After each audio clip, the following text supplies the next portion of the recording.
Hi guys, good morning. Morning, sir. Good morning, sir. How are you guys?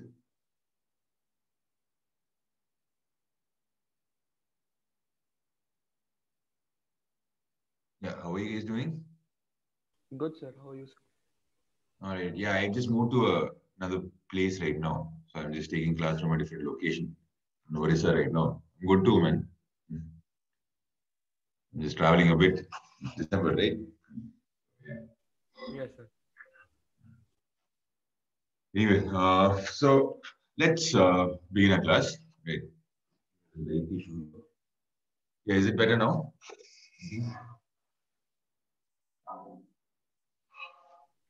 Sir, it's fine only, sir. Finally, okay, perfect.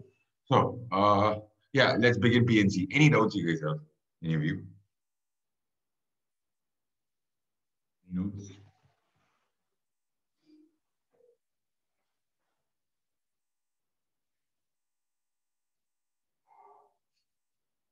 Okay, so anyway, let's begin.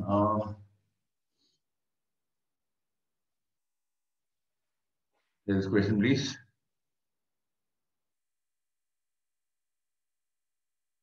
Four boys and four girls are to be seated in a line.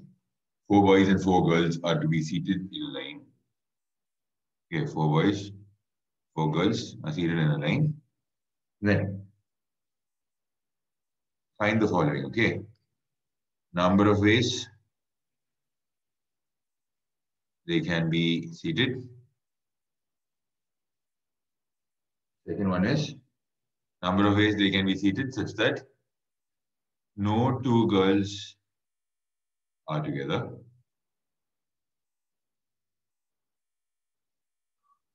Then the third one is at least one girl is separated from the other girls.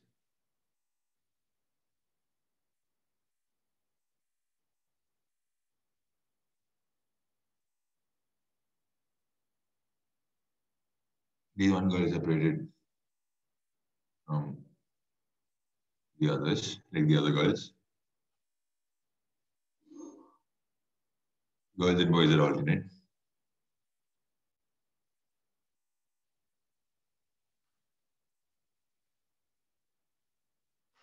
And what are we doing here? Girls and boys are alternate. And a particular boy and girl are sitting together.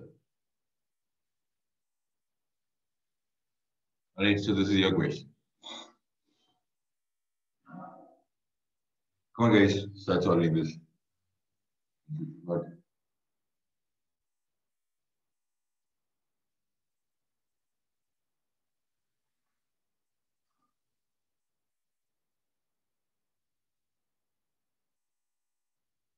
Sir, first one's 8 factorial, sir. first one is 8 factorial. Yes, yes, yes. There are four boys, four girls, eight people. They can be arranged in a row in 8 factorial ways. Second one, no two girls are together. What do we do here?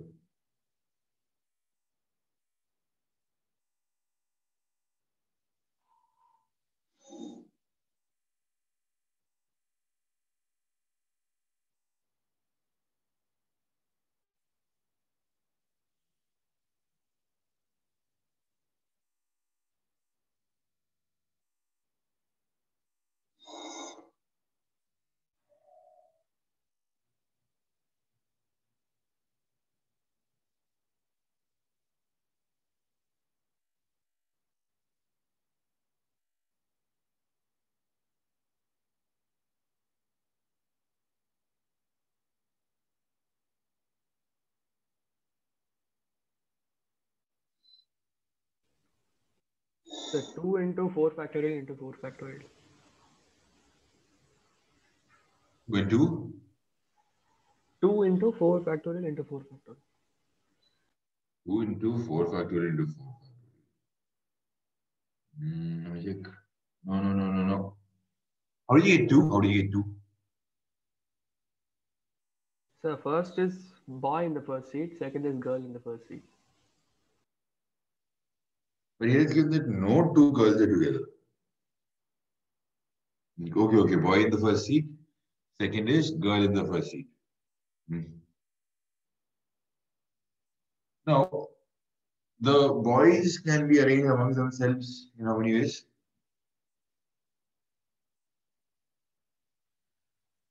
Or you're calculating these cases, right? Boy in the first seat means boy, girl, boy, girl, boy, girl. Yes, sir. Right? And then girl in the first seat is girl, boy, girl, boy, girl. Okay. So, there can be this case. Not boy, but girl, boy. Isn't this a case where no two girls are together? Yes or no? Yes, sir.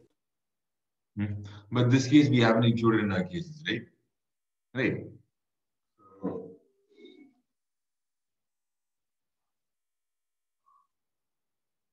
Oh, so my answer was for the fourth one then. Yes. Nice. Reverse and well played there. Your answer was correct for the fourth. Girls and boys are alternate. You'll be absolutely right. So here, no two girls are together. So guys, have you heard of gap method? Gap method? I'm asking everybody. Can the rest of you respond? What is gap method? Or have you heard of gap method? Not heard, sir. Not really. Okay, this is generally taught in NCERT, but not specifically this is gap method. Okay, but try to understand the logic here. You're making sure no two girls are adjacent, right? They're not sitting adjacent, that's the idea. So what you do is, if you have to make sure two things are not sitting next to each other, or n things are not sitting next to each other, all right, what you do is, you take the remaining things, you can sit next to each other, okay? You take the remaining items, like here, no two girls are adjacent means there were four girls and four boys. You look at the four boys first. Okay, guys, got this? We'll arrange the four boys first. So there'll be seats for boys. Notice that I'm leaving space. So four boys in four places can be arranged in how many ways?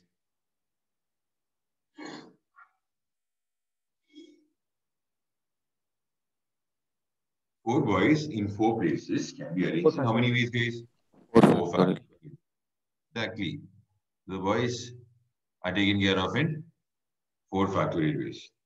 Now I call this gap method, right? So what do we need gaps between all the four girls? Are you following? Okay. So you're going to separate all the girls. So there are four girls. So four girls should be separated. So to separate the four girls, the first step is identify gaps. Okay. So there are four boys here. You just draw gaps here. Am I clear, guys? You following? So how many gaps can you form here? 5 gaps. How many gaps? 5 gaps. 5 gaps. Good. Right. So there are four people, there are 5 gaps. Remember. So each one will have a left and a right. Okay. B1, there'll be one on its left, one on its right. The right one is same as the one on the left of B1. B2, sorry. Okay, and then there'll be one to its right. Again, that will be the same as the one to the left of B3. Okay. Like this it goes on. So B4. So you can see, if there are n objects, there will be n plus 1 gaps. Is that clear to all of you? Okay. So we have how many gaps right now? We have 5 gaps. But how many gaps are we looking for? How many gaps are we looking for, guys? Gaps. 4 gaps. Okay. There are 5 gaps here. We are looking for 4 gaps. Why? We have to place the 4 girls there. That's the idea. Okay. So the five gaps from which I pick 4. In how many ways? 5C, 4 ways. Okay. Is this clear? Okay. So you pick 4 gaps and arrange the 4 items there. Like the 4 girls there should be arranged over here in any of these 4 places. Okay. So you have 4 girls with you. You have to arrange. You identify 4 places. You can arrange them in those 4 places. In how many ways? 4 factorial. 4 factorial ways. Okay. So you get your answer as 5 into 4 factorial into 4 factorial. This becomes your answer. I see 4 is right.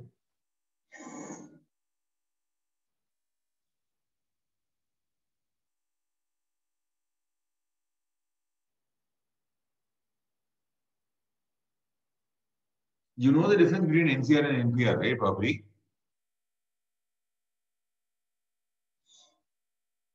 Yes, sir. Okay. So you understood where 5CR came from, all of you? Like even those who can't remember, okay, they've learned this chapter in total. Please tell me. Yeah, Aditi, you were asking something? No, sir, I wanted to say I understood. Okay. Yeah. So yeah, so let's move ahead to the next part. Yeah. What's the next part? At least one girl is to be separated from the others. At least one girl is to be separated from the others. So here, when you see at least and all, right? Check the feasibility of going with total minus none. So at least one girl is separated means total number of cases where minus, you select the number of cases where none of the girls are separated. Are you following? Whenever you see at least, you check if this is a feasible thing first. Then only you go case by case and expand. Okay? So at least one girl is separated. So you take the total number of cases. Total number of cases is 8 factorial. Okay. None of the girls is separated. So how do you take this? How do you take care of this case when none of the girls are separated?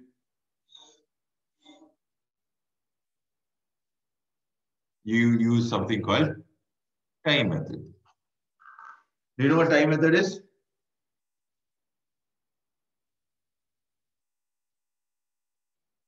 No, sir. Oh, okay. Please, all right. So there are 4 boys and 4 girls.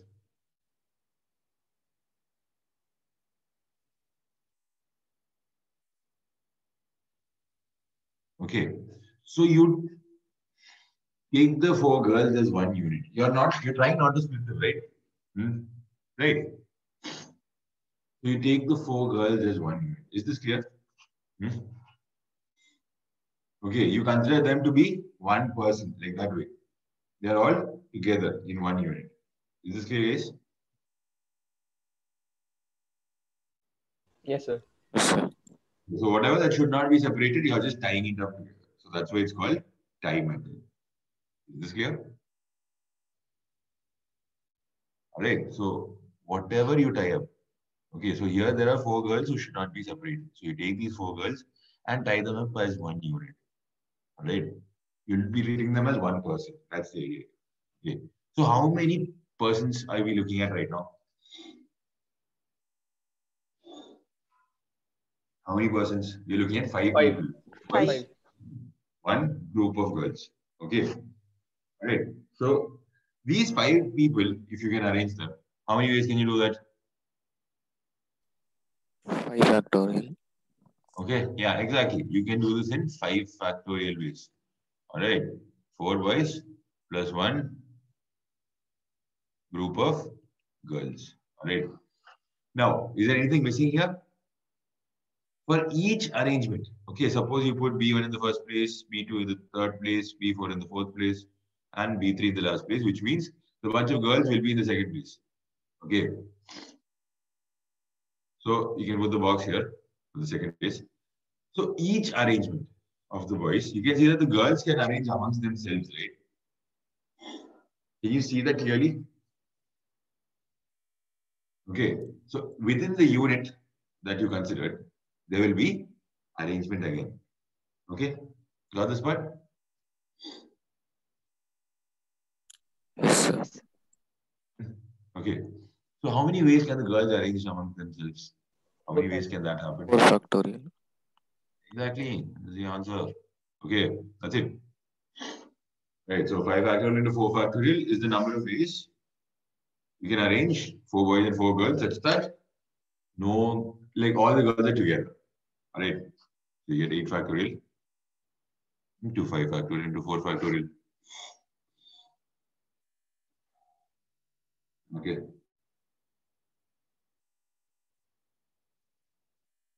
Any doubts here, guys? This is tie method. You just tie up whatever you have to keep together. Gap method, remember, you break up whatever you have to get together. Right. So everything else you arrange first. Yeah.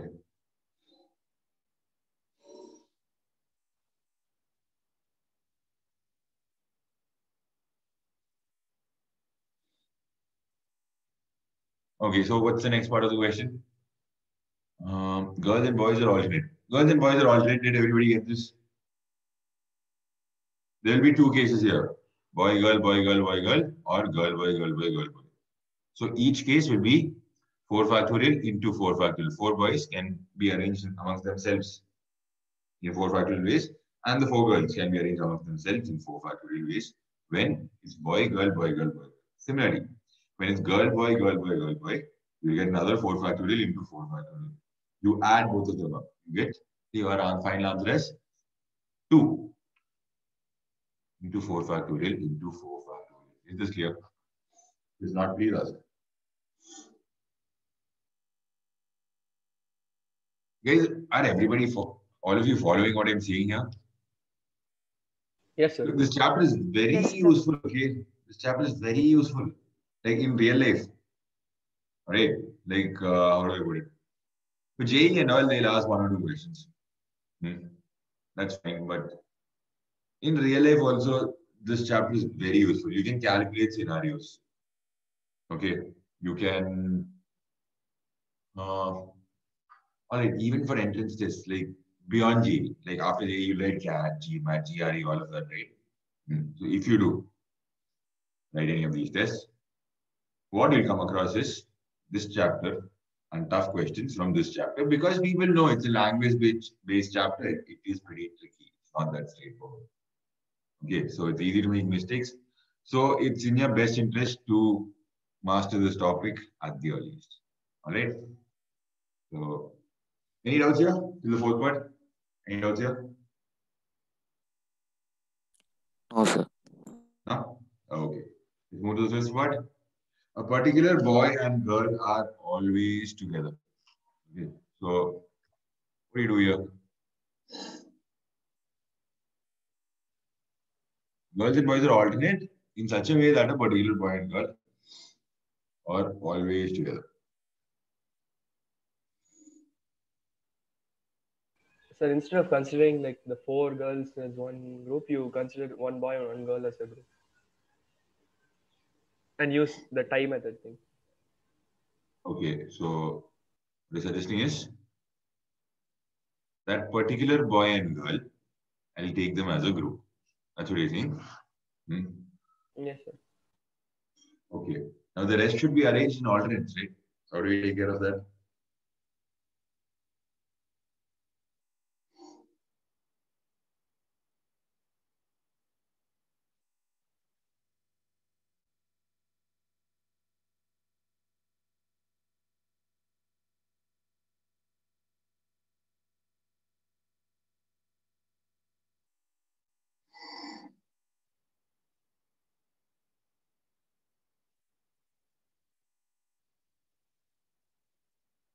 We take care of this. You type the boy and girl up. That's fine. Can we Like just one up. directly write this 2 factorial into 7 factorials? What? Directly right? I like what you're saying. Directly right? 2 factorial into 7 factorial. 2 factorial into 7 factorial. How does that work? 2 factorial is for Boy and girl, we collecting take it together, we get 2 possibilities, so 2 factorial. So then the Okay. gender won't matter less. General? So the gender won't matter. We can just consider like each is so into 7 factorial. So there's a problem with that. Like, I'll tell you what, you arrange the remaining three boys together, no? Hmm? And the other three girls together. This is also a valid situation within this 2 factorial into 7 factorial, right? Hmm. But are you Sir, getting what is I'm it saying? 2 factorial into 3 factorial into 3 factorial? Yes. 2 factorial into 3 factorial into 3 factorial into something else would also be there. Hmm. So what I'll do here is I'll arrange the boys and girls alternately. Okay. The 3 boys and 3 girls that remain, I'll arrange them alternately. Okay. So suppose the 3 boys and 3 girls are B2, B3, B4, G2, G3, and G4. So to arrange them alternately, I put boy here, girl here, boy here, girl here, boy here, and okay. So how many gaps are there between them? There are 7 gaps between these 6 people. There are n people, there'll be n plus 1 gaps. Okay. So here there are 7 gaps between these 6 people. So from these 7 gaps, you pick 1 gap. Okay. All right, got this? So from the 7 gaps, you pick 1 gap. And then what do? You place that boy or girl in exactly one way. Now, this one way, I want you to understand this fully. So if you're in the first gap, how will you place the boy and girl? You'll E put and the G. boy first, B1, G1. Correct. Okay. You put it like this. If you are taking the second gap, how will you place the boy and girl? It'll be G1 and then B1, right? Because the boys and girls have to be sitting alternately. Okay. If you take the third place, what happens here? If you take the third place, first you seat the boy and then you seat the girl because you have to maintain that alternate pattern. Is this clear, guys? Yes, sir. Right. So you maintain that alternate pattern. So that's the area. So whichever gap you pick, right, you can fill in that pair of people in only one way. Okay. If you take the pair as a unit like B1, G1, so within the unit, how many ways can you arrange them? 2 factorial ways. Okay. So what I want you to notice is that it's not 2 factorial ways for each case. For each case, you can put the boy and girl only in one way, right? So that's why 7C1 into 1. So please write notes this way, okay? Whenever you write the answer, so when I speak, it might sound easy. You just write the final answer like 7C1. One also you might not write. And then you'll arrange the rest of the boys and girls in 3 factorial, 3 factorial. But this is not how I want you to write. Where did 7C1 come from? Where did 3 factorial come from? Where did 3 factorial come from? Like, explain. Here, put 1 and explain that B1, G1 part. Whatever you understood in your own words, just put there. Okay. Then what happens? So you arrange B1 and G1, but we forgot to arrange the boys and the girls. Okay, so there are 3 positions fixed for the boys. Amongst them, they can arrange themselves in 3 factorial ways. The 3 positions for the girls, where they can arrange themselves in 3 factorial more ways. Is this clear? Yes, sir. All right. This is pretty straightforward, right? Like, did you understand what happened here? Like, point is to understand that first part, 7C1 into 1. Where did that come from? Okay. The doable, right? Okay.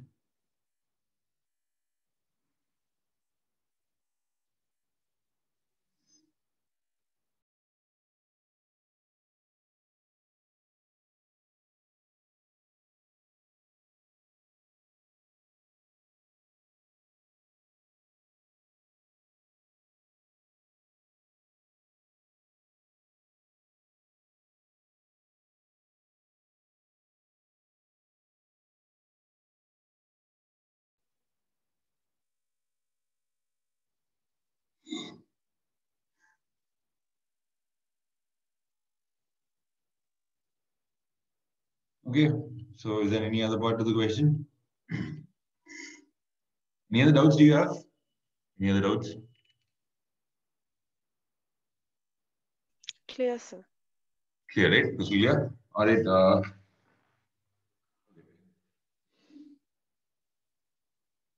Okay, find the number of cases where a particular boy and girl are never adjacent to each other.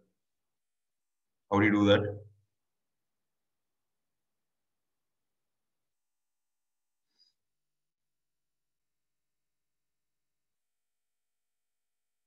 You find the number of cases, I'll repeat the question. Find the number of cases where a particular boy or girl does not sit next to each other.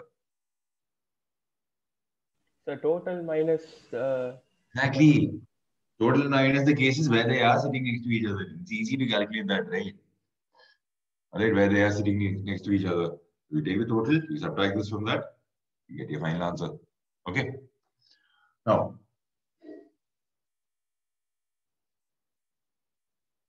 okay, the last subpart of this question is very interesting. Seventh one.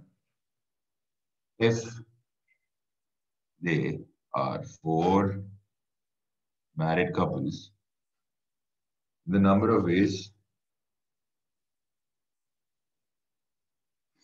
each couple is together. All right.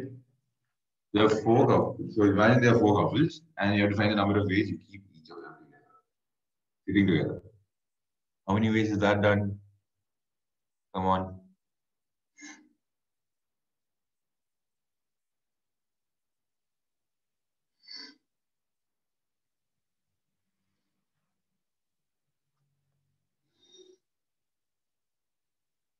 Four into 2 factorial into 4 factorial. 4 into 2 factorial into 4 factorial. No. It's not given that they have to sit alternately. Okay. Right, so that's a catch there. It is not given that they have to sit alternately. Oh, sorry. 4 factorial into 2 factorial into 2 factorial into 2 factorial into 2 factorial. Absolutely. That's correct. Not no 4. Correct. So, what I want all of you to do is put these couples into different boxes. All right, make different units out of them. Right, and then what do? We arrange these 4 boxes amongst themselves in 4 factorial ways. Is this clear? So this makes sure that the couples are staying together. Okay. Now, within each unit that you made, you can see there are 2 cases each. Okay, B1, G1, G1, B1. Okay, they can arrange amongst themselves in 2 factorial ways. So for the first unit, you see 2 factorial. Second unit, you see 2 factorial. Third unit, you see 2 factorial. And the fourth unit, you will see 2 factorial. This comes out to 24 into 16. All right. Yeah, your answer becomes 384 here. Any doubts here, guys? Any doubts?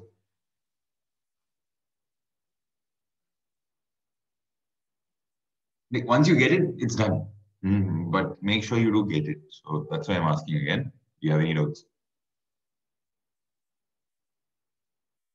No, sir. Yeah, no, sir. Right. And if you got this right, one strikes, that's it. I don't think it'll leave your head, but yeah. Yeah.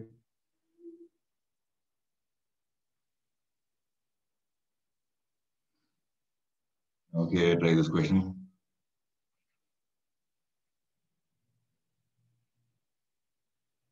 Eight straight lines and 6 circles lie in a plane. Find maximum points of intersection. Okay, there are 8 straight lines and 6 circles lying on a plane. Find the maximum number of points of intersection. Come on, what do we do here?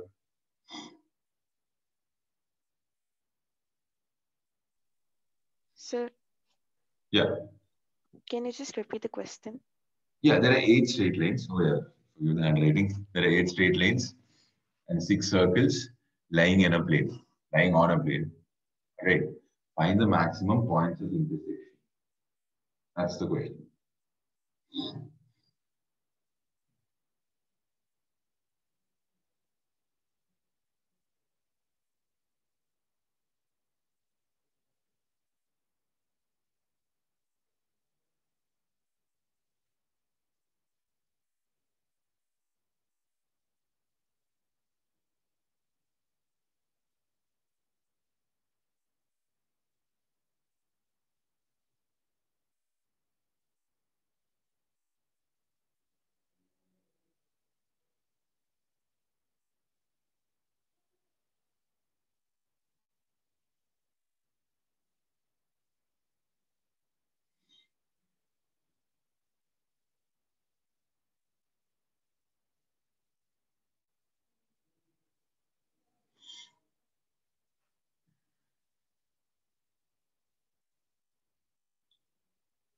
I'll give you the first clue, or have you all started solving?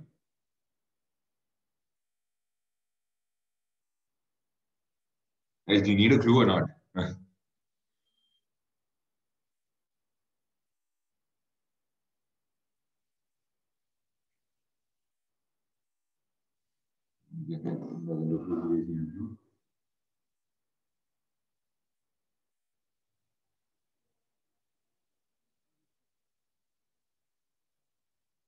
Sir, I haven't like really applied anything or something. I just put the answer as 8 into 12.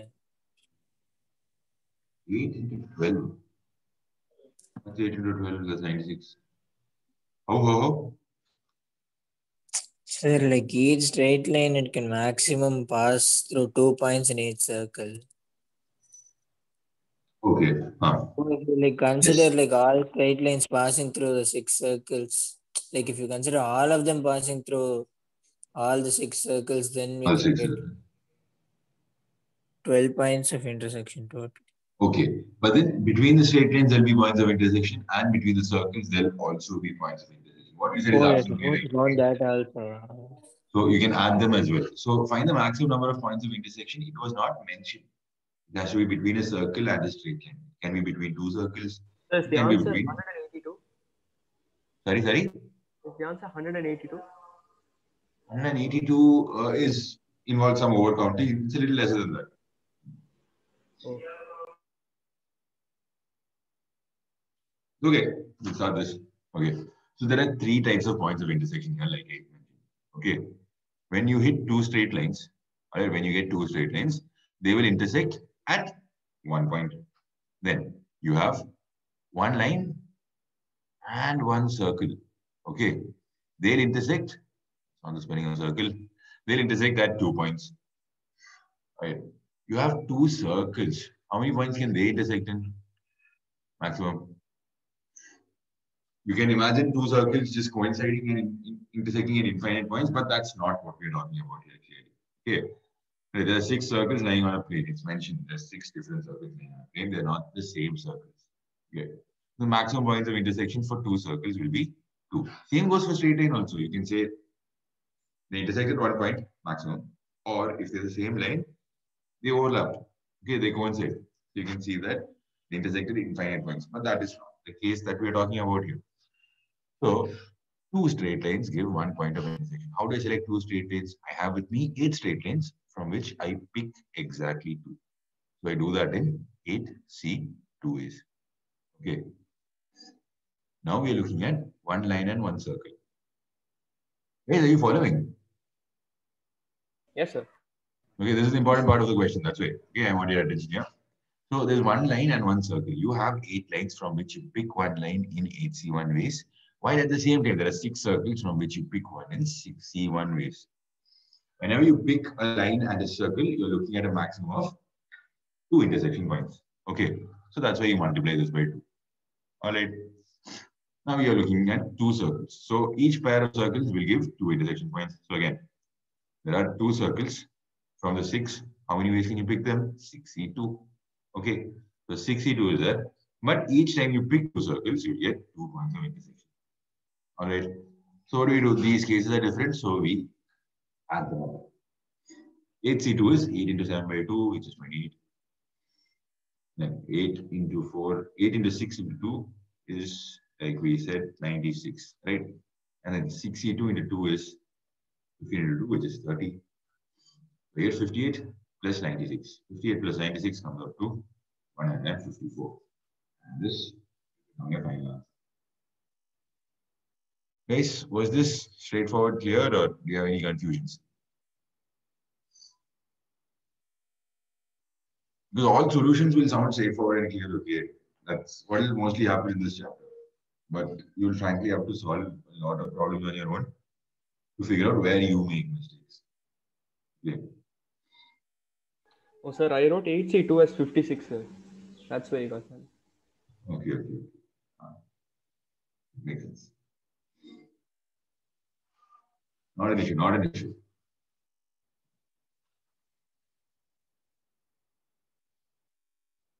As long as you're noticing the type of mistakes you're committing, the chance of you creating it again is very less.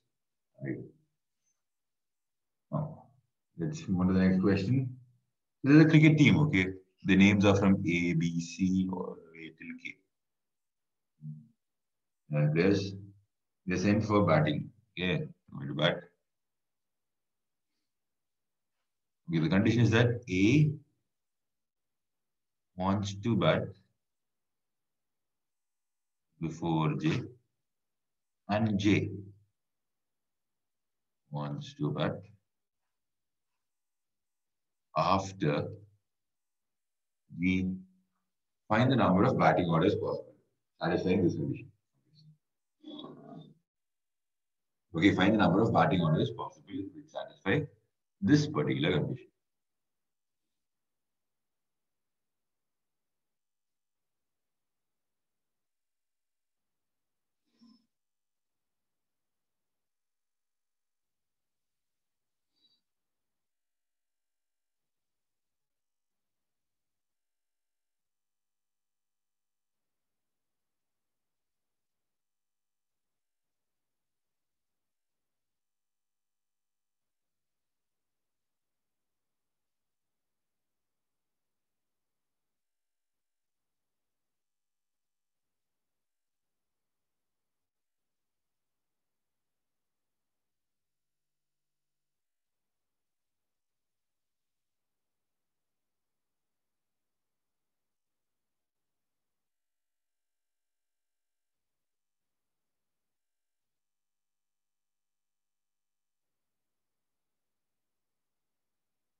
Okay, if this restriction wasn't there, what would the answer be? Can you tell me that much? If this restriction, Factorial. 11 factorial. 11 factorial. Correct. You have 11 players, so they can be arranged in how many other ways you want. You get 11 factorial as your answer there. That's fine. So let's put the batting order like this.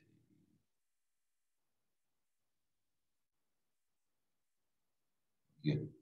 Problem is J, G, and A. You'll have to be very careful about. The rest are lined up here. They can be arranged amongst themselves in 8 factorial ways. You don't care how they go, right? Now, I have to notice that there will be 11 batting positions. Okay.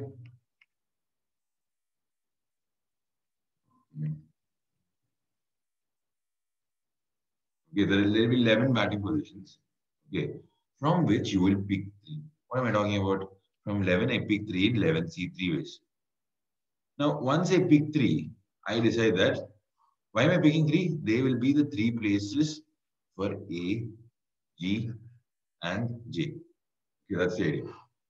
So A has to bat before J, and J wants to bat after G.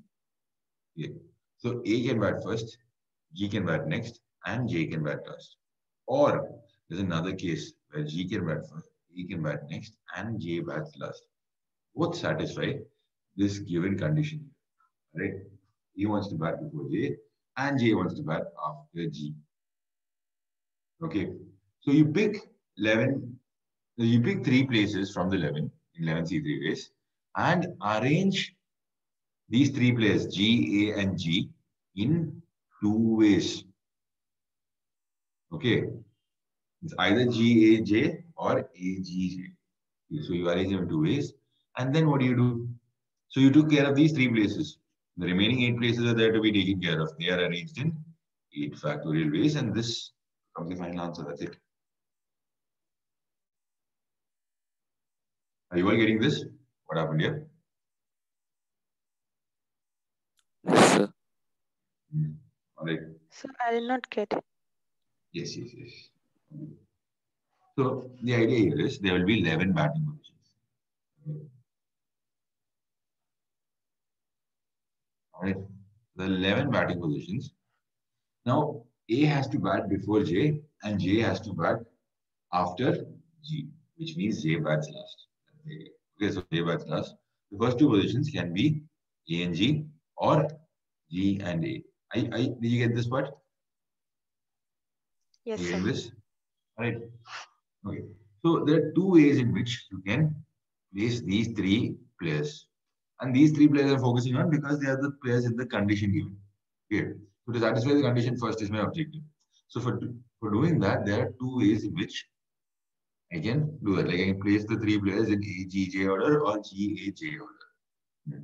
Now, where do I place the three players? I have to pick three places. Okay. Suppose the first place was A, fourth place was G, and the second last place was J. Like this is an example. This is not like all the cases. And bad cases. You can take the first three places also. So from these 11 places, I pick any three places in 11C3 ways.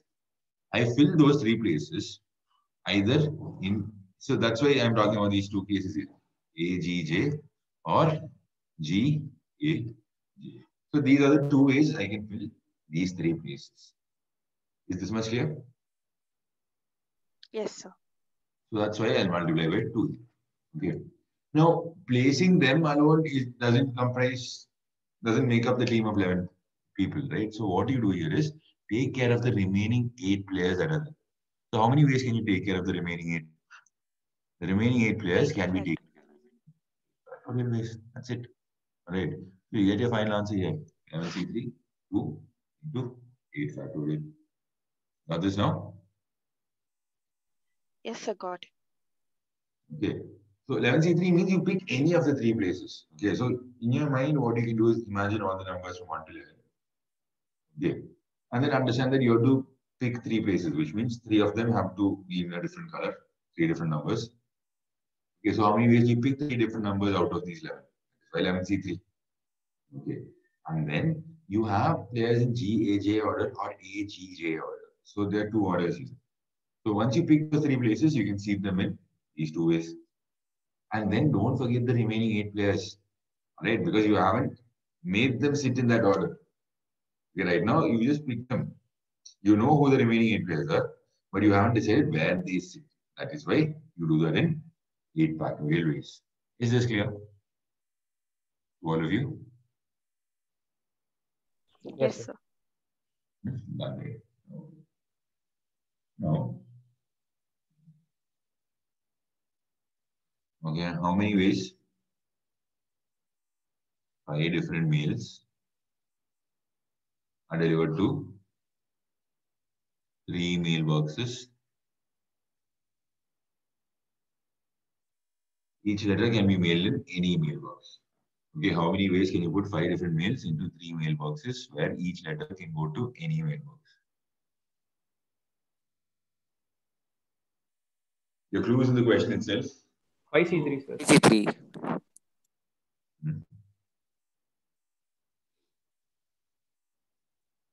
5C3. How did you get 5C3?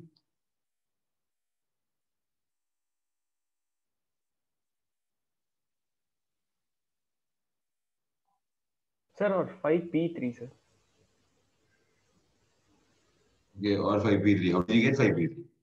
Say because you arrange, it's kind of arranging them. It is arranging. Yes. You have 5 different mails. You have 3 mailboxes. Okay. And you have 5 different mails. So, mail 2, mail 3, mail 4, and mail 5. They can go to these 3 mailboxes. How many ways can you do that? That's the question. How many ways, guys? Come on.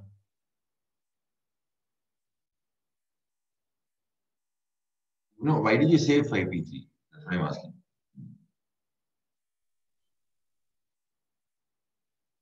Oh Sir, wait, is no it sir. 3? Sorry. The answer 3. 3C5. No, there's nothing called 3C5. Like you can't select 5 objects from 3 Sir, objects. it's 5 cube, no sir. Hmm? Is it? Yes sir, it's 5 cube. Sir. You sure? Why do you Yes, say sir. 5 cube?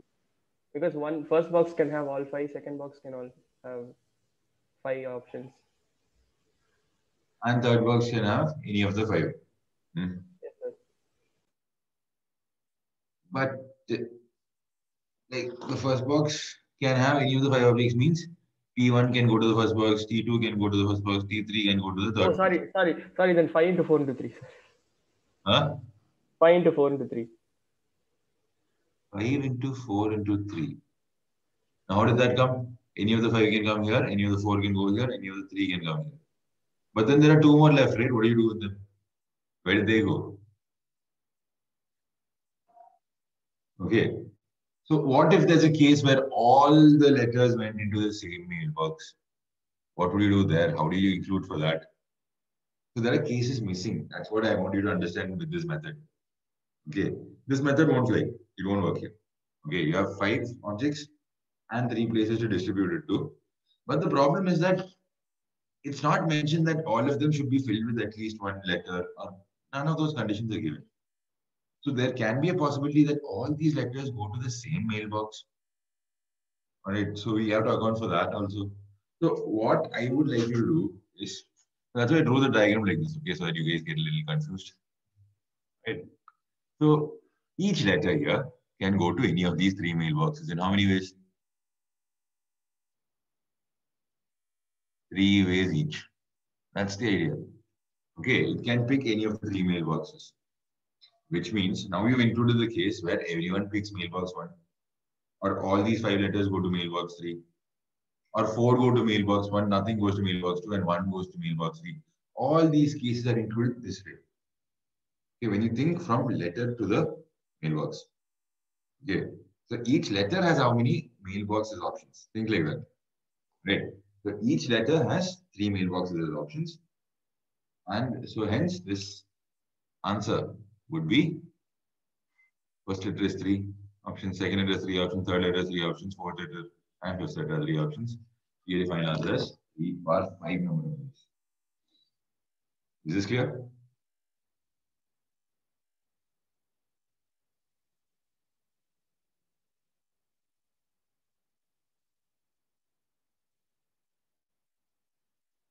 It can be very confusing in the first half. Okay, that's why I'm asking again.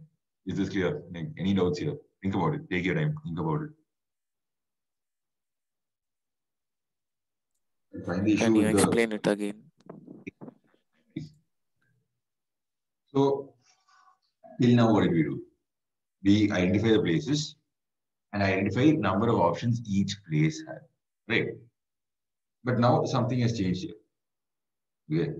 Because in the previous case, we knew that each place should be occupied by one of these for sure. All right. Here, if you look from the mailbox perspective, you can see that it doesn't matter if one is empty or 2 are empty or everything goes to the third mailbox. Like, it doesn't really matter. Okay.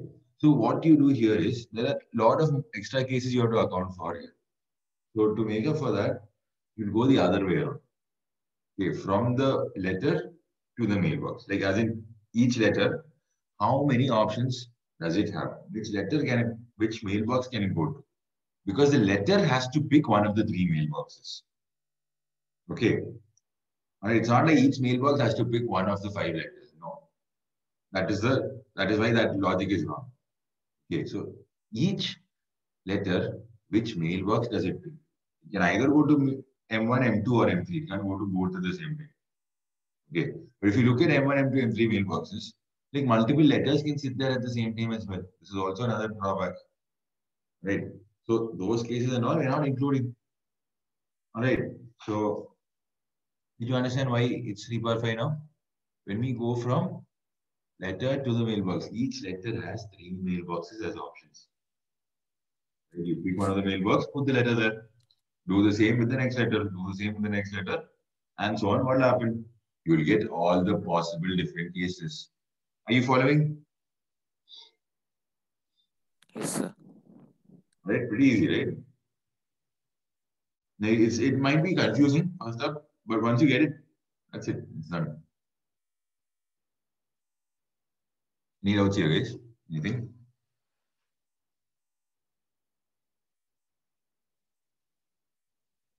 Anyone still having a little bit of difficulty understanding? Please ask. Okay. Or you feel like you understood, but something is off, still ask.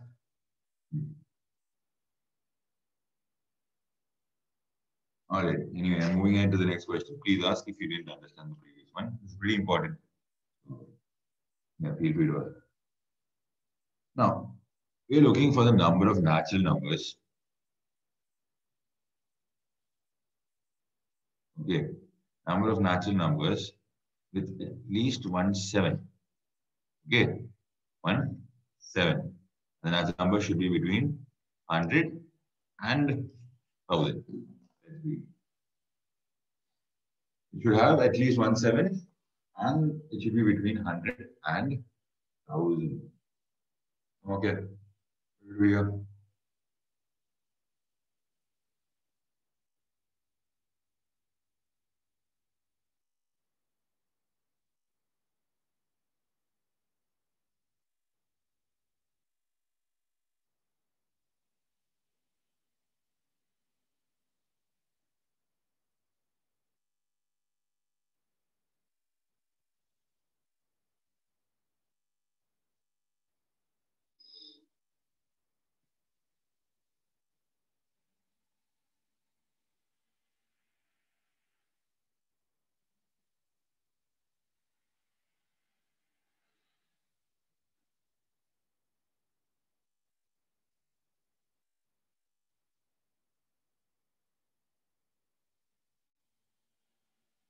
One guys, what can be done here? Sir, Or what are your 280. approaches? Throw it, just say it.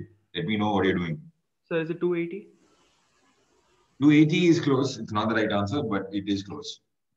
I'll give you that one.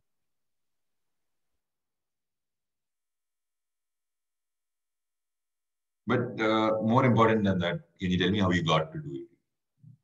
Sir, first consider hundreds case, then tens case, then ones case. Add them. 100 place, just put 7, huh? That's the idea. And let's Yes, see what sir. happens with the rest. Then remaining 10 to 10 numbers can come. Okay, good. 10 numbers can come. Next. Then tens case 9 into 10 because the first number cannot be 0 can't come. Okay, that's good. And then 10 places can come here. So you get And 90 here. then ones place. Then here, units place. Then here again, there will be a 9 into 10. Huh? 0 can come here. Here, the 10 can come here. Yes, sir. Okay. Now, I want you to look at these 3 cases carefully. All right. Suppose in the first case, like in the 100 numbers I got, the ones that start with 0, will start with 7. Suppose I took the number 772. Okay. Got this? Yes, so what sir. do I do finally with all these numbers? I simply add them up, right? Get to the total. Yes, sir. Okay. The problem here is in the second, so here 7 was in the first place. Any of the 10 digits came in the second place, which means 7 came here. Okay. Example. Okay. And any of the 10 digits came in the last place, the units place. So 2 came here. Now, here the middle digits should be 7. And any of the remaining 9 digits can come in the hundreds place, which means suppose I take 7. It's fine. So any of the 10 digits can come in the units place. So I'll just take 2 there. So you can see clearly here, there's one case of overcounting, right? Oh, yes, sir. So when there is more than 1 7, so you should understand why the answer is lesser than 280. Right. So how many such cases are there? So what I would suggest is instead of going case by case, if you are going case by case, just make sure 7 cannot fill the remaining digits first. And then whenever there is 2 7s at a time, count them separately. Whenever there's 3 7s at a time, count them separately. Okay. So one approach would be make sure 7 comes in the first place. Any of the 9 remaining digits can be there. Basically, there should be no 7s there coming in. So there are 81 such cases. Okay. Now, here, if 7 is in the second place, 7 cannot come in the first or the units place. Okay, in the hundreds place or the units place. So, 7 and 0 can't come in the units hundreds place, and 7 can't come in the units place. So, you're adding 8 into 9, which is 72 twice. So, here also same thing, 8 into 9 will happen here, and you get another 72. You get 144 plus 81, which comes up to 223. Okay. Now let's look at other cases. What are the other cases? What if 7 picks 2 places? What the third? What will happen to the third place? You can take any of the remaining 9 digits. Okay. So there are 9 such cases here. Suppose 7 takes these places. You can take any of the remaining 9 digits. Okay. Suppose 7 takes these places. This place can take any of the remaining 8 digits because 0 cannot come in the first place. Alright. So here how many cases am I looking at? 9 plus 9 plus 8. There's also one more case we are forgetting. 7, 40. 7. There's one 7, more here. 243. 225 plus 27. 27. It comes out to 252, right? Yes, sir. Yes, sir. Okay. Is there any more overcounting that we missed out?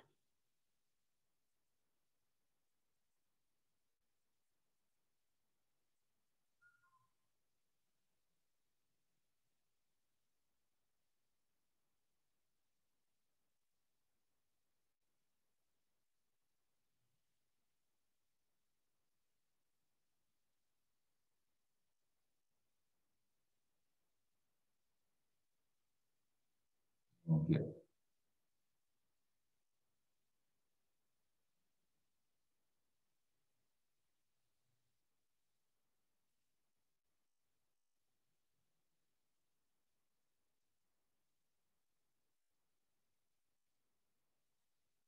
Okay.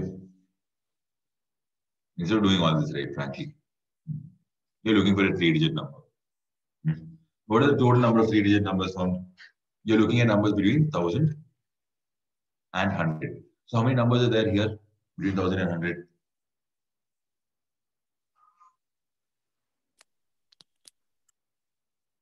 Like 3-digit numbers, how many are there? From 1000 to 999, there will be 900 3-digit numbers, right? From 1000 to 999, you're looking at 900 different 3-digit numbers. Okay. So I'll take 900. I'll subtract the cases where 7 does not appear at all. The question had at least one 7. Okay, so whenever you see at least, you can always go with this as well. So you make sure there is no 7. Okay. Now, how do you make sure there is no 7? You have 10 digits. So any of the 9 can come here. Any of the 9 can come here. Except for 0 and 7, the remaining 8, any of them can come here. 900 minus 8 into 9 into 9. 900 minus 8 into 81, which comes out to. What does this come out to? 252. Alright, this is how you solve it. That is how you understand it. Method 1 was how you understand the process. Because this is for your understanding, full understanding. This is how you break pieces down. This one, the method 2 is for your exam. This is how you solve it there. Got this?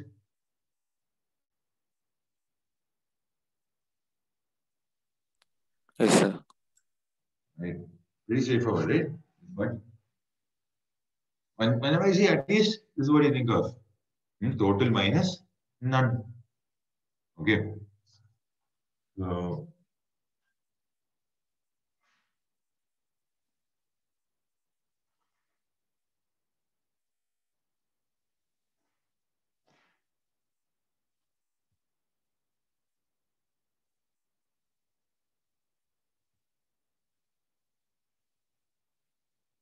what if you are getting this fully?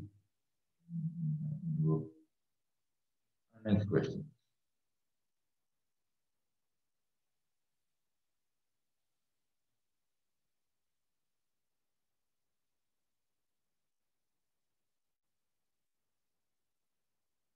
Okay. How many ways can you make teams of 2 from 4 people? We're going to move into this new topic called group formation. Right? So how many ways can we make a group of 4? Okay, so you have like 4 friends with you. You want to split them into two teams each. How many ways can you do it?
You guys quickly tell me how many ways.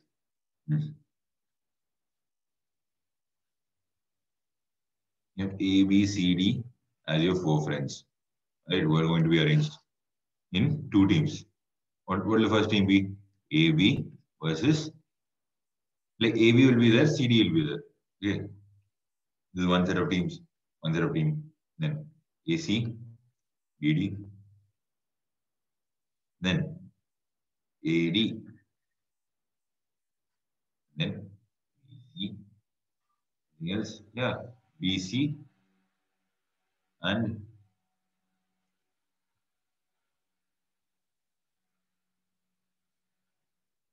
A, D. B, D. And A, C. Anything else?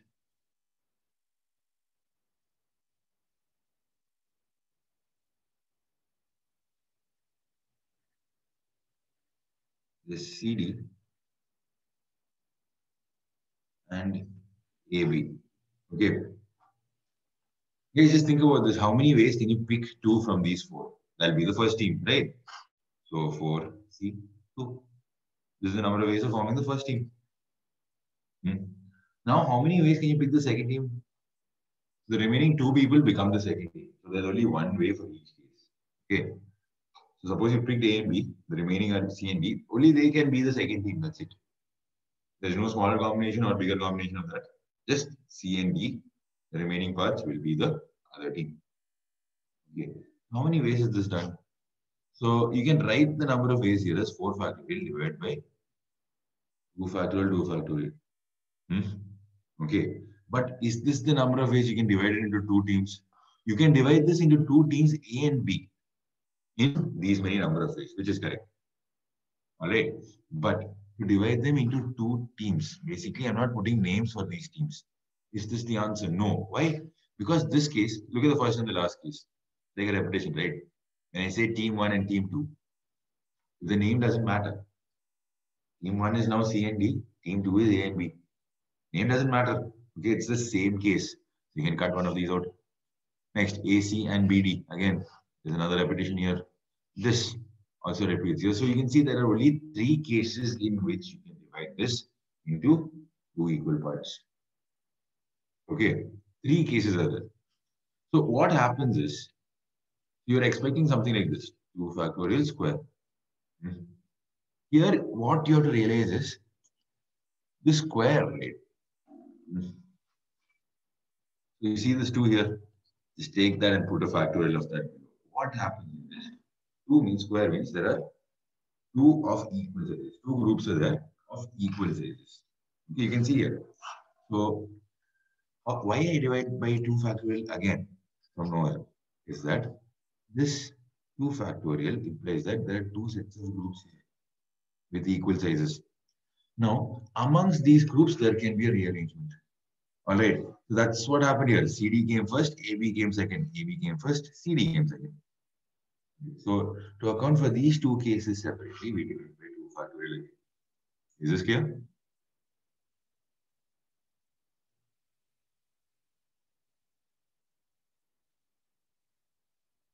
Yes, sir.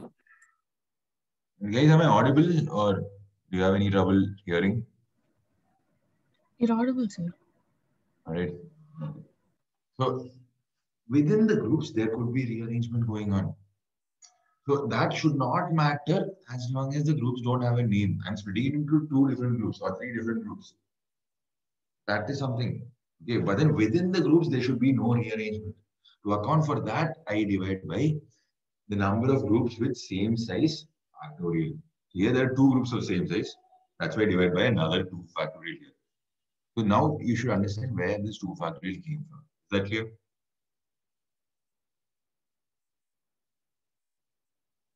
Yes, sir. Okay. So we'll continue along this tangent in the next class probably. Take some time and do problem based on this. So for now, what we can do is a tough question with whatever we learned.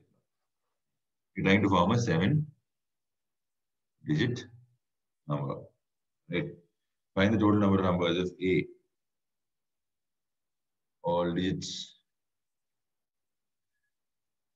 are different. Then B. Repetition of digits is allowed. C. No two consecutive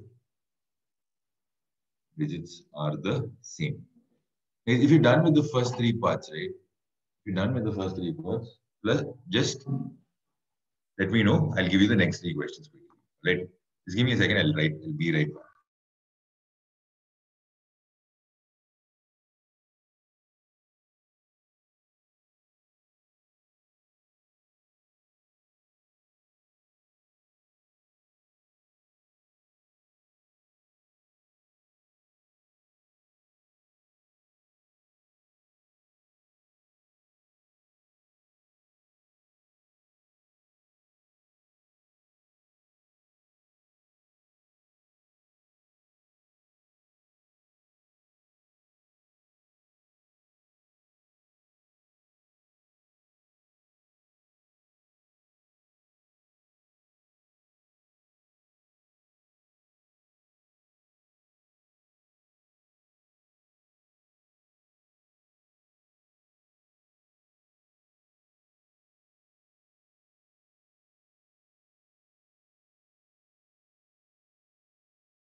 Okay, guys, let's quickly solve these. All digits are different. How many ways? 7-digit numbers. Guys, quickly. What is 9 it? into 8 into 7 into 6 9 into 9 into 8 into 7 into 6 into 5. Exactly. 5 into 4, right? So sorry. So all the digits are different. So the first place cannot have 0 in it. So which means there are 9 options for the first place. All right. Now for the next remaining 6 places, there are 6 options. All right. So here, what do? 0 can't come in the first place. So that's why 9 are there in the first place. 0 is available again for the second place. But why is there 9 options only? Because in the first place, you put one digit, right? That is not available for the remaining 6 digits. So from here onwards, it's downhill 9, 8, 7, 6, 5, 4. Got this part?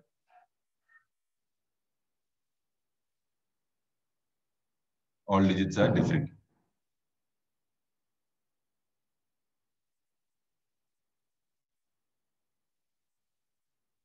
Guys, are you following or not? Did you even try the question? Yes, sir. Yeah, you got the same thing? Yes, sir. Okay, so repetition is allowed. Now what? 9 into 10 into 10 into 10 into 10 into 10. 9 into 10 power 6, correct. Right. Every place can have 10 options because any of the 10 digits are permissible here.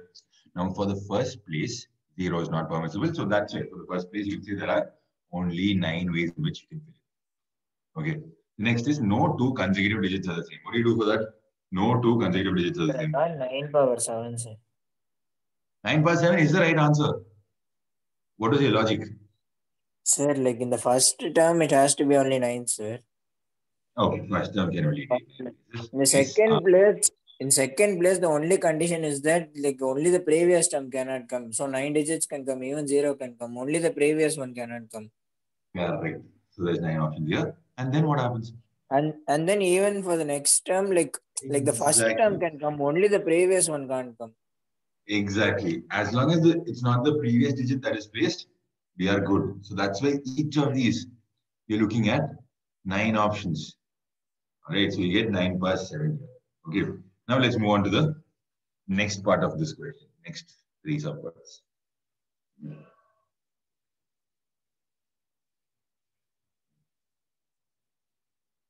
All digits are distinct and the number is odd. Okay, odd number is formed. Then all digits are distinct and even number is formed. Then the last one is the number should not contain the digit 4. Must not contain the digit 4 if A, repetition is allowed, B, repetition is not allowed. All right, let's begin. Come on. All digits are distinct and odd number is formed. What are we looking at here?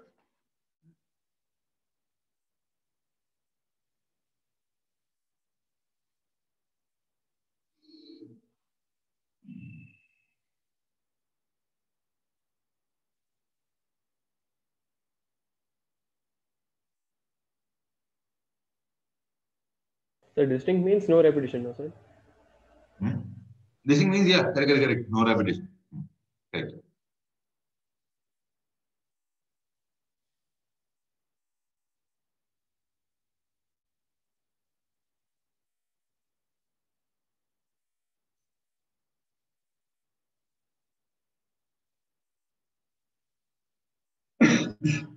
So 8 into 7 into...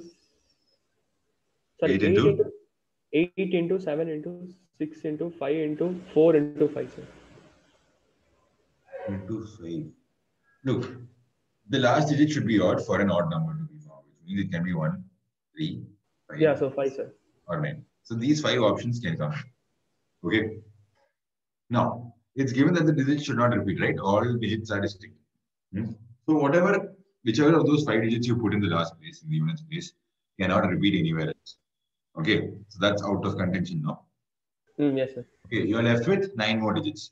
from which 0 cannot be there in the first place. Okay, which So- means the first place has 8 ways of filling it up. Yes, ask. Sir, Lord. so the second place cannot have 0 and the the second place can't have the digit in the first place and the last place. So again 8, sir. So again 8. Yes. Then 7, Correct. 6, 5, 4. And then 7, 6, 5, 4. Into 5. All right. All right. Got what happened here? All of you got this? Any doubts here?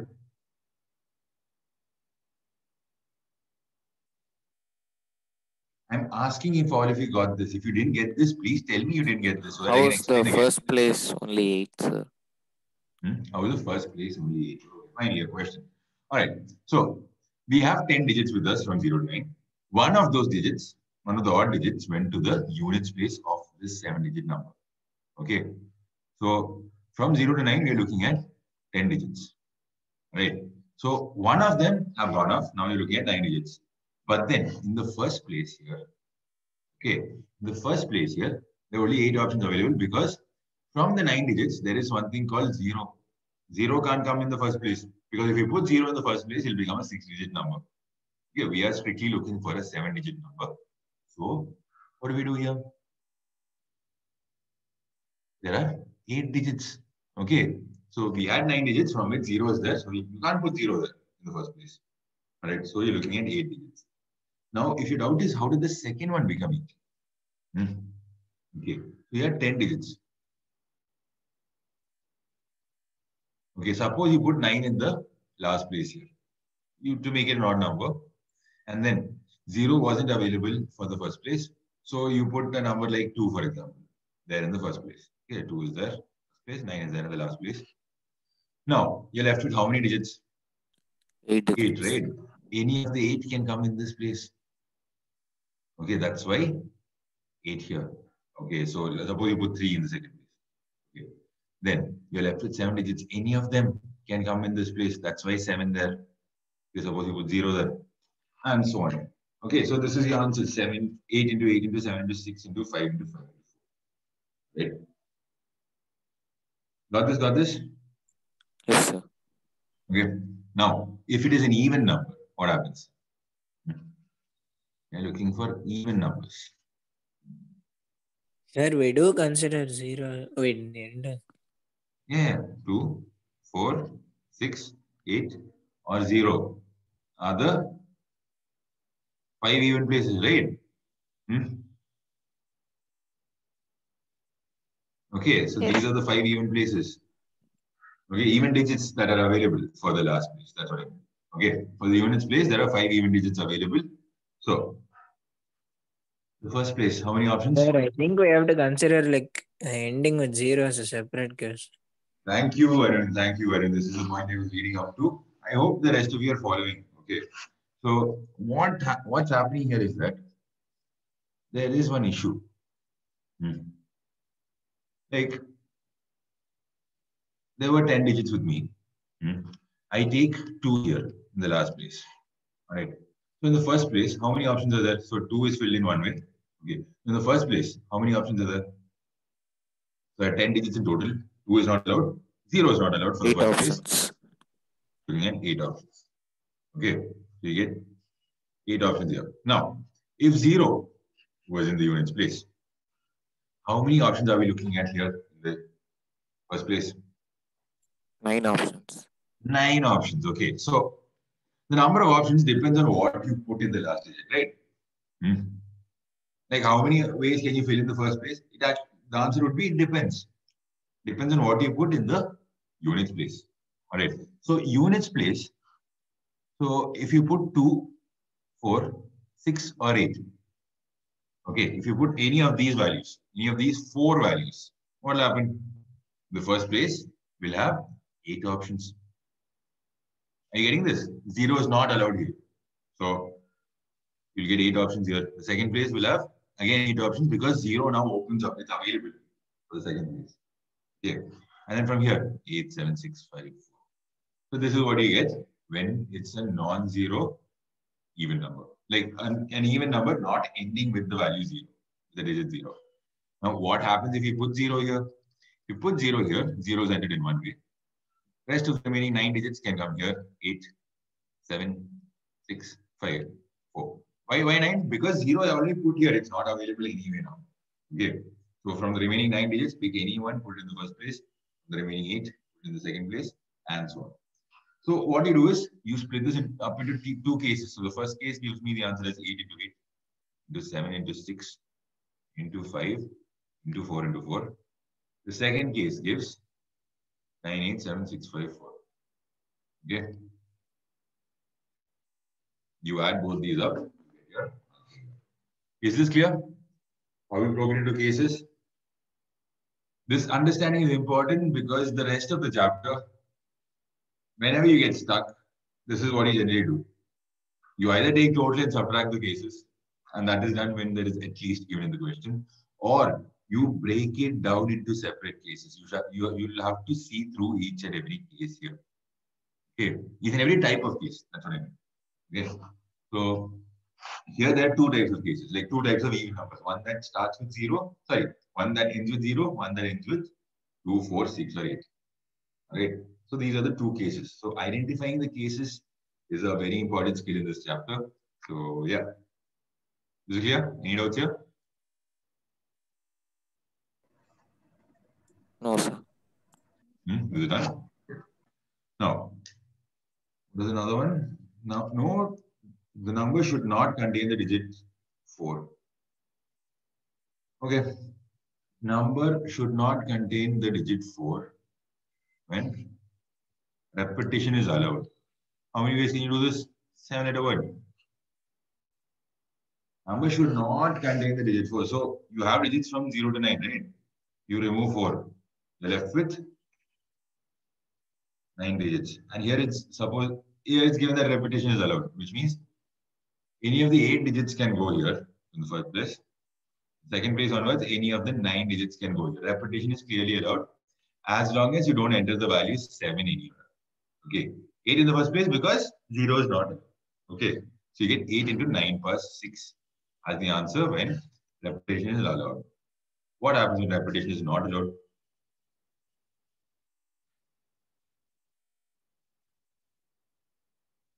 What happens when repetition is not allowed? Come on, guys, quickly. 8 into 8 into 7 into 6 into 5 into 4 into 3. Absolutely. Okay. So you're still left with 9 digits. 4 is not allowed. Okay. So the first place will have 8. Now, since repetition is not allowed, and 0 is opened up now, 0 is available. So that's why you get the second place is 8. Third place is 7. 4, 3. This will become your answer for repetition not allowed.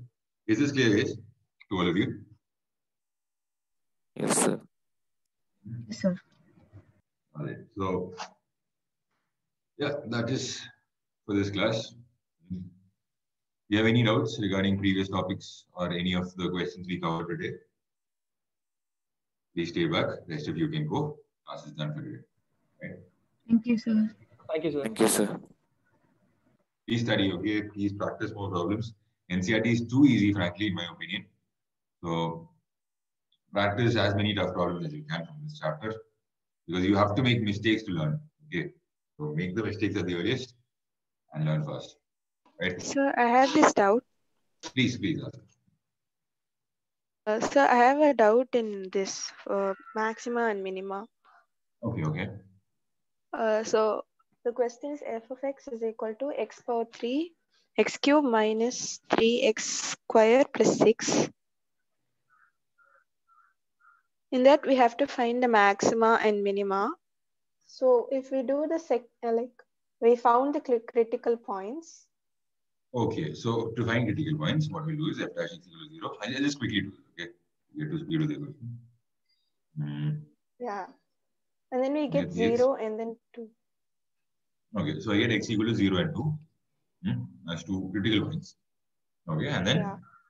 So when we do the second derivative test, we get 6x, sir. So if we substitute x as 0, we get 0. Then like the answer is local minima is at x equal to 2 and at local maxima is at x equal to 0. Like I have this doubt, I have this confusion. So if double dash of x at x is equal to 0 becomes 0, then how does it become a point of maximum? Okay. All right. So rephrase this. So let's look at 3x square minus 6x around 0. Okay, when you put a small negative value, what happens? It becomes small positive value minus small negative value, which means this becomes a small positive value. This is already a small positive value. This will be greater than 0. Okay, so f dash of 0 minus is greater than 0. F dash of 0 plus, what will happen here? 3 into a value just greater than 0 Less than 0. minus 6 into a value is greater than 0. But this is greater than 0 thing. So you can see this will be a value little less than 0. Okay, you can see the slope was positive and then slope becomes negative after 0. So at x equal to 0, you're expecting a maxima, right? Yes, sir, I got In it, x- but then what if we do the second derivative test and we get a wrong one? Okay, what if we do second derivative test? What will happen to this? That was your doubt. Okay. So f of 2 is 2, right? You're getting? Yeah, sir. I have no doubt in at x is equal to 2. Okay, Like okay. if we do No, I'm the just figuring out the second- question fully. Yeah. This one. So, figured out here was we need second derivative test. Okay, let's do that. This is continuous. Now, second derivative test.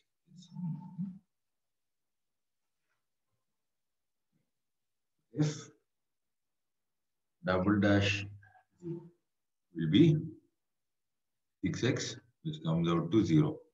So you can't conclude anything from second derivative test here. All right. So at the point where slope is 0, f double dash is 0. So you can take f triple dash actually, but I wouldn't suggest that greater than 0. But no. F triple dash, not a good idea to form without telling you full theory. Yeah, don't conclude anything from second derivative test here. Okay. Sir, what? so when Tell me. Sir, so is it like whenever this point, when there's a critical point at x is equal to 0, we have to do the first derivative test? Is it like that? No, it's based on convenience actually. Which one works better in what place? Both are just two methods to get to the same final answer. Okay. So it depends on convenience which one you pick. Like if it's easy to differentiate twice, then you pick second derivative method. But the problem is here you can't conclude anything. You can't say that okay, this is a maxima, this is a minima. No, you can't say anything there. Double dash is 0 here. Right. So using second derivative test, you can't conclude it. But using first derivative test and the common sense associated with it, you can see that f dash of a small negative value is positive, f dash of a small positive value is negative, which means the slope before hitting the point 0 was positive, and the slope after hitting the point 0 became negative, which means this is a local maxima. Okay, this is the only conclusion you can bring from this question. Do you get this, Shriyani? Yes, sir. Like, so to answer your question, yeah, you can't conclude from the second derivative test in this case. Right? Yes, I got it. Okay. Or since f triple dash x is positive, okay, we can say that f double dash x is an increasing function. I'm just trying to make some logic here. Okay. Since f triple dash x is positive, I can say f double dash x is increasing function when it's given that f dash x is equal to 0.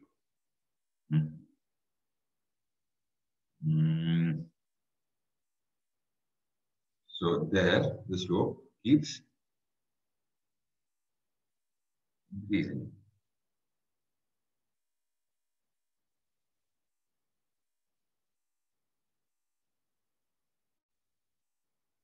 Yeah, please don't conclude anything from this. Yeah. Stop it later. So wherever there's x equal to 0, we can do the first derivative test, no, sir?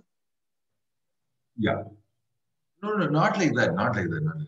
So whenever you see double derivative not concluding anything, like f double dash x equal to 0, that is when you decide That's when you make a call. Okay, let's not use second derivative test anymore. Not that. That is how we do this. Not that just Sir, because so you see x equal to 0, don't put it there. No, no, no. That's not a valid reason. X equal to anything should be applicable. But when you can't conclude anything, this is what you should do. Okay, move to the other test. That's how we do. So it's always advisable to use the first derivative test. Like it's a personal thing. Like for me, I'm more comfortable using first derivative test. That's why I use it. But depends on your style of solving. Yes, sir. Got it. When I teach, I could be biased towards first derivative test because that's what I always use. Yes, sir. Okay, sir. Thank you, sir. Yeah, thank you, Jay.